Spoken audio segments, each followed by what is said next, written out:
Haba. Why you dey make your gun? Why you dey make your gun? Ah, Jesus, Mary, Holy Ghost. Haba.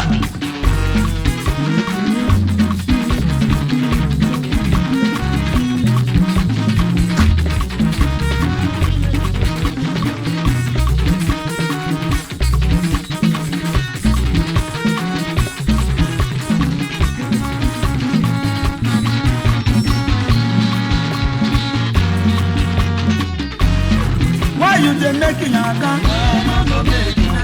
Why you dey making your gun? Ah, Jesus, Mary, Holy Ghost.